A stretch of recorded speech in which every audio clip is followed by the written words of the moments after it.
జోగులాంబ గద్వాల జిల్లా Ieeja bus stand దగ్గర ముఖ్యంగా పలు సమస్యలపై విద్యార్థులు రాస్తారోకో ధర్నా కార్యక్రమం చేయడం జరిగింది. ముఖ్యంగా బస్ స్టాండ్ ఆవరణలో విద్యార్థులు వాళ్ళ యొక్క సమస్యలపై ధర్నా చేయడం జరిగింది.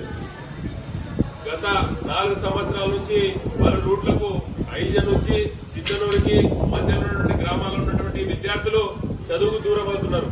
గత 4 సంవత్సరాల నుంచి ఈ రూట్ బస్సు బంద్ అయింది.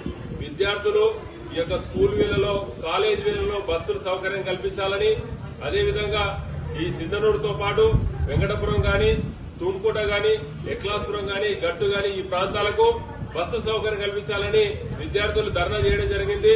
దానికి భారతీయ జనతా పార్టీ సాంఘీభావం తెలపడం జరుగుతుంది.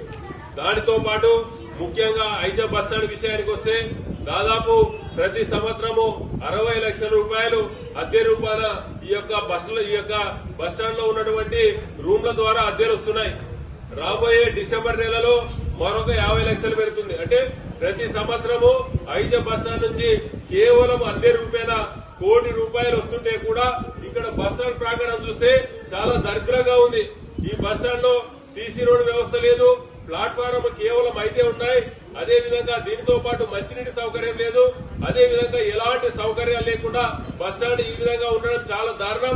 వెంటనే బస్టాండ్ ఆధునీకరణతో పాటు అదేవిధంగా భవిష్యత్తులో ఐజ నియోజకవర్గం అయ్యే అవకాశం ఉంది రాబోయే 2027లో. కావున వెంటనే ఐజ బస్ డిపో ఏర్పాటు చేయాలని భారతీయ జనతా పార్టీ డిమాండ్ చేస్తున్నాం. వెంటనే ఐజ బస్ డిపో అయితేనే ఈ సమస్యలలో పూర్తయితాయి. అదేవిధంగా ఈ ఐజ నుంచి దాదాపు 3 రాష్ట్రాలకు బస్సులు వెళ్తున్నాయి. రోజు 150 బస్సులు ఐజ బస్ స్టాండ్కి వచ్చి పోతున్నాయంటే ఎంత ఆదాయం ఉందో ఒకసారి ఆలోచన చేయండి.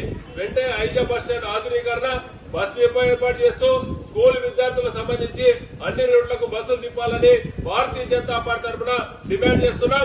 భారత్ మాతాకి